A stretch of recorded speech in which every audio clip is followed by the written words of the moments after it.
Olá, pessoal! Hoje eu convido você a pensar comigo quanto ao conflito existente entre a obediência e a desobediência. A gente, desde pequeno, desde criança, veio a este mundo, a um mundo em que a gente aprende desde muito cedo a obedecer aos pais, aos professores, aos mais velhos, e depois a normas, a leis, a regras que se impõem nos mais variados campos de convivência, nos campos afetivo, trabalhista, religioso, familiar, social. E se entende a razão de estabelecer esse, vamos dizer, código de obediência. Porque a sociedade é muito vasta, muito variada, os interesses das pessoas são muito distintos, as vontades próprias são divergentes. Então é necessário que haja mesmo um pacto social normatizado em regras para que as pessoas tenham uma convivência possível, né? Então, só que essas normas prevêem que alguns, por rebeldia ou por não se enquadrarem em algumas normas, vão desobedecê-las. E por isso prevêem castigos, punições, que podem vir de se manifestar numa simples suspensão até coisas mais graves, até uma prisão, por exemplo. A punição é sempre ruim, seja ela moderada ou grave. Ninguém quer ser punido. Por isso, não desobedeça. É a norma, é o aconselhamento que se estabelece quando se estabelece uma norma a ser cumprida. Agora, existe algum caso em que desobedecer pode dar certo e em que obedecer poderia ser uma atitude errada, equivocada? É esta a história que eu quero contar aqui como repertório para você pensar comigo sobre esse assunto. Antes disso, eu gostaria de me apresentar. Eu sou o escritor Carlos Araújo, autor do romance O Ódio Solto no Pasto, este que está aqui. Feita essa apresentação, eu começo a contar a história informando que eu trabalhava, há 21 anos passados. Eu trabalhava num grande jornal tradicional em São Paulo, como repórter, e a rotina de repórter, ele chega na redação do jornal e recebe uma pauta. A pauta é o equivalente, em qualquer sistema de processo produtivo, a uma ordem de serviço, equivalente a uma ordem de serviço. Então ele recebe uma pauta, ou duas, ou três, dependendo do dia. E essa pauta é elaborada pelo chefe de reportagem, que tem outras funções, mas nessa função de elaborar a pauta, que é o roteiro de reportagens que serão publicadas na edição do dia seguinte no jornal, ele também é chamado de pauteiro. É o cara que elabora as ordens de serviço e distribui aos repórteres conforme eles vão chegando nos seus horários previstos, conforme também o perfil de cada um. Existem repórteres que cobrem áreas específicas, áreas de educação, de saúde, e trabalham em editorias específicas, editorias de cidades, de economia, de política, de geral, de cultura, para organização, para elaboração organizacional de um jornal, é preciso haver essas divisões. para que o processo produtivo aconteça de uma forma organizada. Então, eu trabalhava na editoria de cidades e nesse dia eu recebi uma pauta e saí para a rua, para o local em que o acontecimento se daria, para apurar o fato, voltar, sentar, escrever e entregar para uma outra etapa do trabalho, que é a edição. Inclusive, esse pauteiro, ele tem uma função chave de grande importância nesse processo produtivo da redação, porque o jornal começa com ele. Então, geralmente, ele é um funcionário que também é repórter e está exercendo ali a função de chefe de reportagem, porque ele tem experiência, tem habilidade em termos de definir o que é notícia e também em como se relacionar com a equipe e organizá-la de forma a que o trabalho seja conduzido da melhor forma possível, em fluidez e qualidade. Então, esse repórter que é pauteiro, que também funciona como... ele vai acompanhando também o desenvolvimento da reportagem.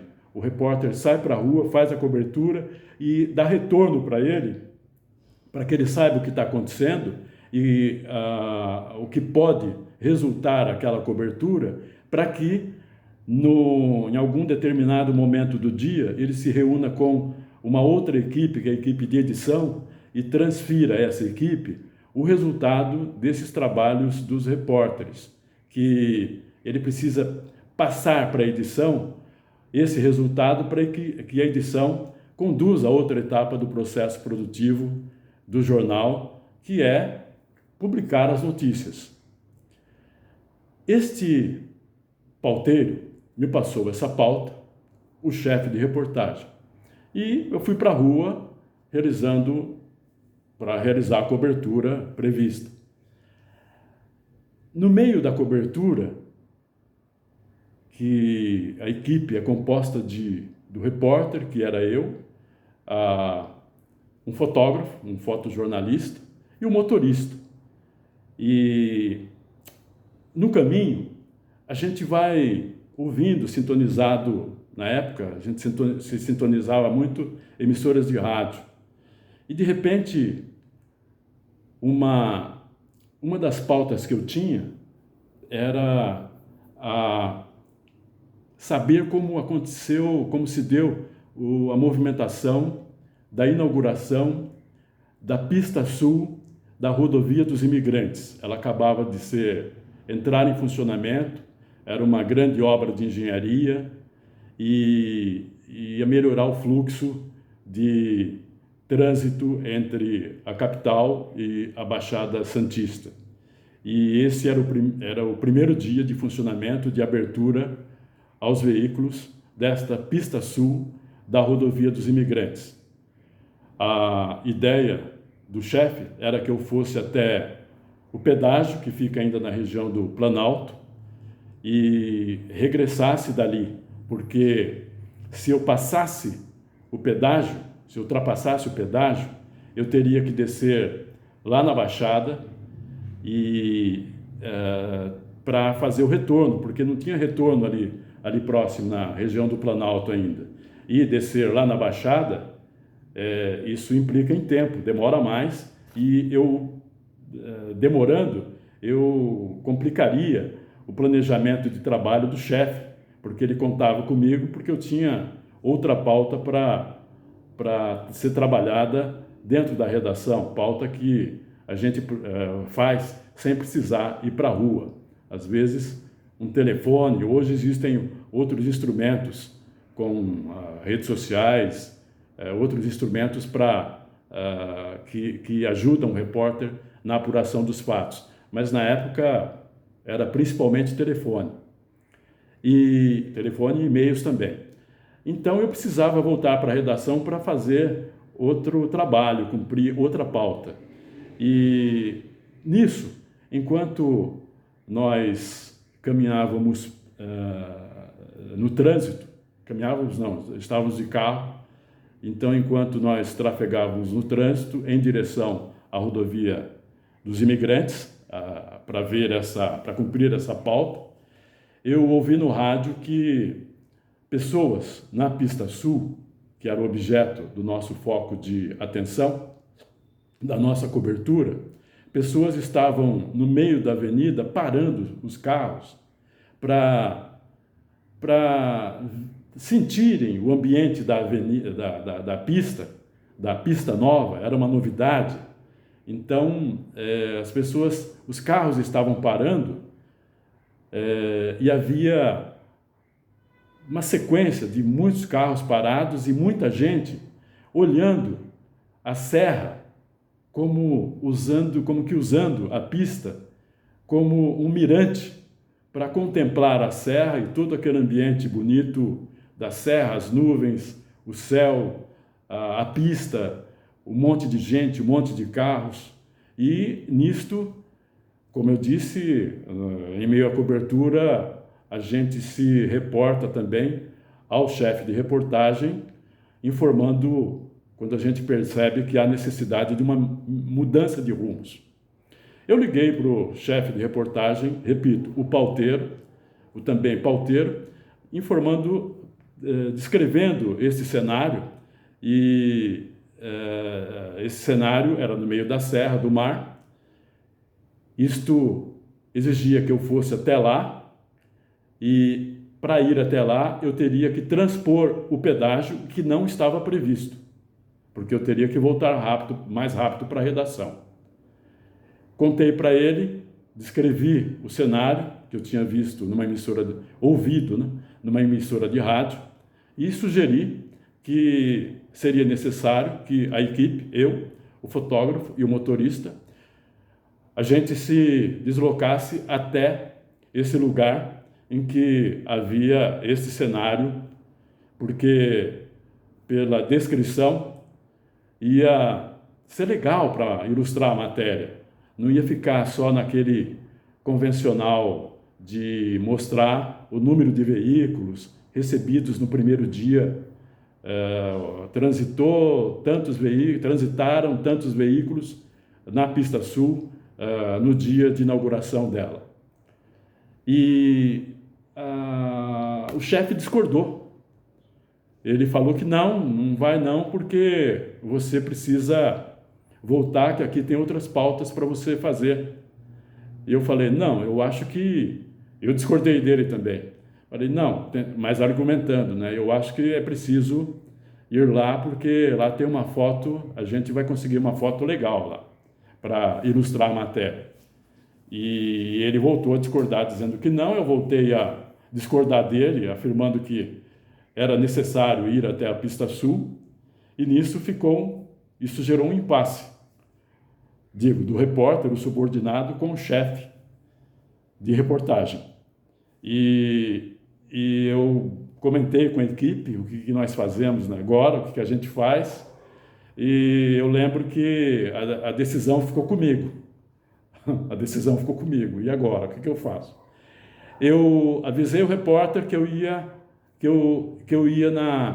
na pista sul, e eu ia fazer o roteiro que eu achava que tinha que ser cumprido.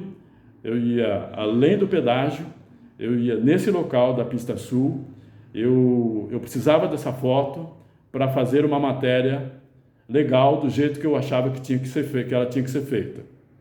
O meu chefe respondeu assim: então fica por sua conta, o que é jogar uma responsabilidade em mim, o subordinado, pelo risco que eu estava correndo de tomar uma atitude errada em dois aspectos. Eu o estava desobedecendo e estava correndo o risco de tomar uma atitude que não corresponderia ao motivo que me fez tomar essa atitude. Porque havia uma possibilidade, se a hora que eu chegasse lá, havia um risco, né? Se a hora que eu chegasse lá, o trânsito estivesse normal.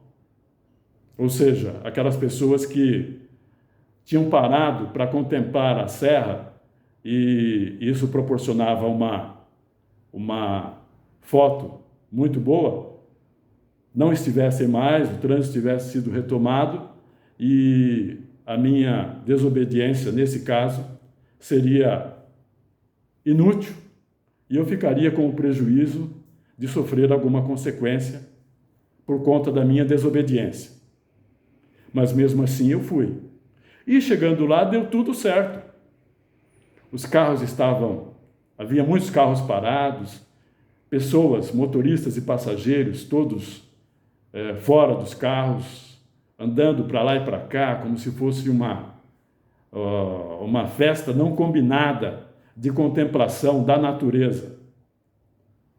A natureza aí entendida como na relação entre a pista, que era uma obra de engenharia fantástica, a Serra do Mar, o céu e aquela visão que tinha uma profundidade a partir do olhar próximo. Você via um monte de gente, mas também via as montanhas ao fundo, o céu, um monte de gente parado e muitos carros.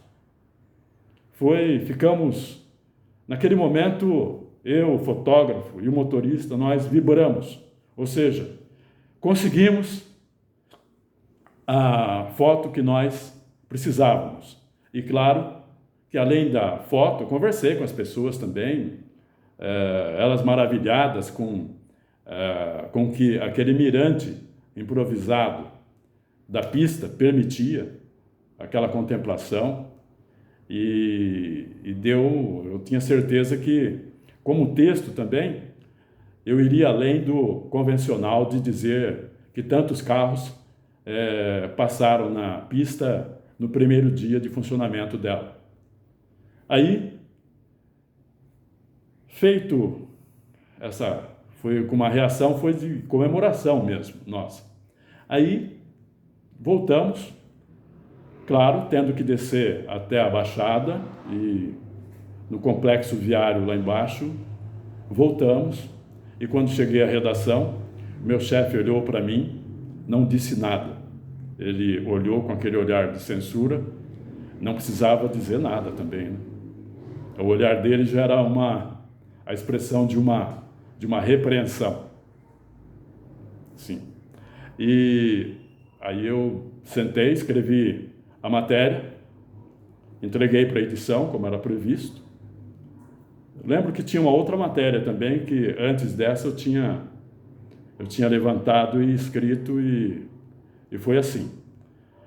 No dia seguinte, corta para o dia seguinte, pela manhã, por volta das 10 horas, eu entro na redação e esse mesmo chefe diz o seguinte: olha, ele chega para mim com um ar muito sério e uma voz também muito séria e disse para mim, seriamente, o fulano era o chefe dele, era um supervisor.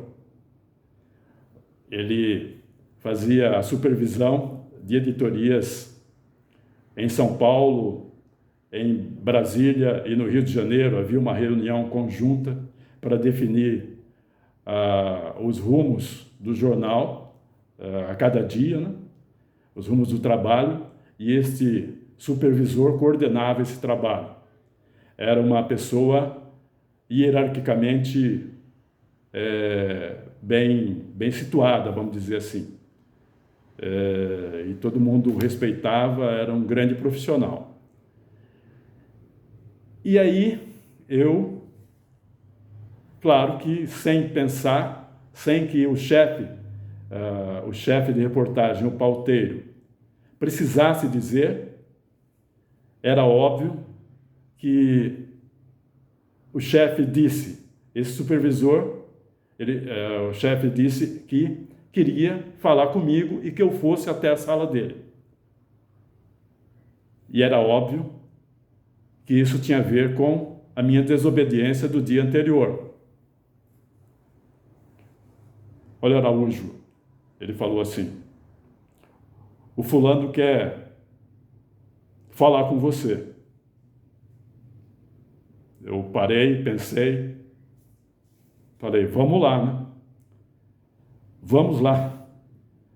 E respirei fundo, caminhei contando os passos até a sala do supervisor.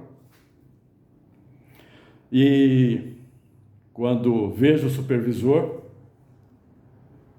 eu lhe recordo que ele se levantou, veio até a mim, abriu um sorriso, me estendeu a mão e disse: continue desobedecendo o chefe. Eu tive ufa! Mas eu não entendi o que tinha acontecido. Eu não tinha visto o jornal ainda. Aí ele falou para mim: olha, a sua foto parece um quadro. Que não era, a minha foto era maneira de dizer, a foto era do fotógrafo. Mas o chefe, o pauteiro, tinha contado para ele a história do nosso impasse no dia anterior e da minha luta por conseguir ir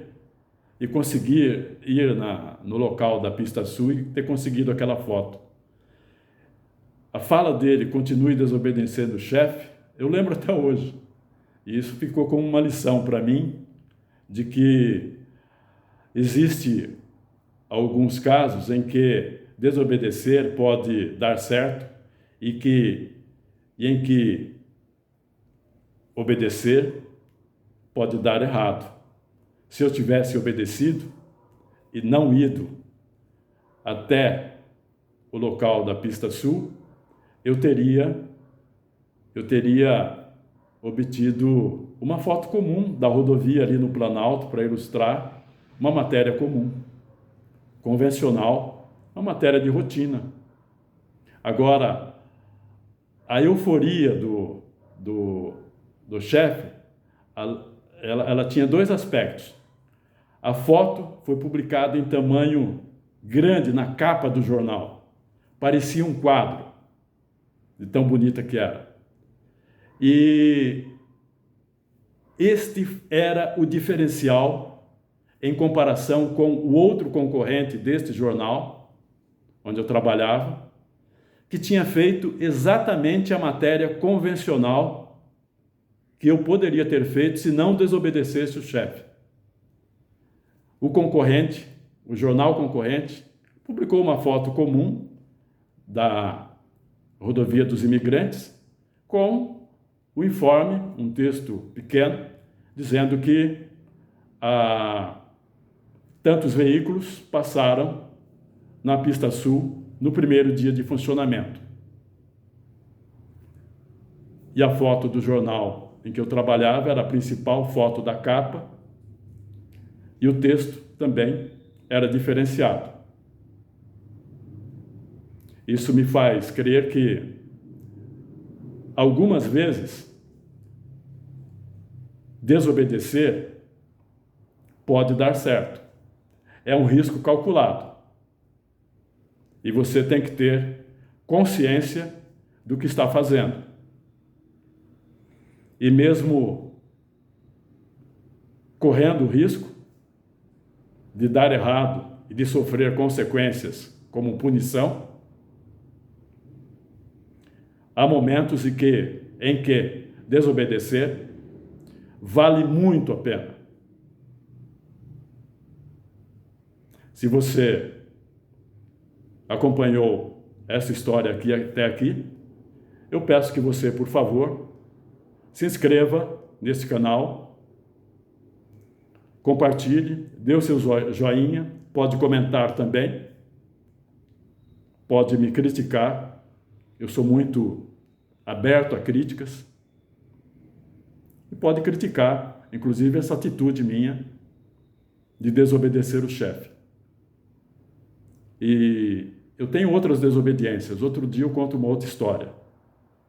Eu sou, por natureza, essência e identidade, um desobediente.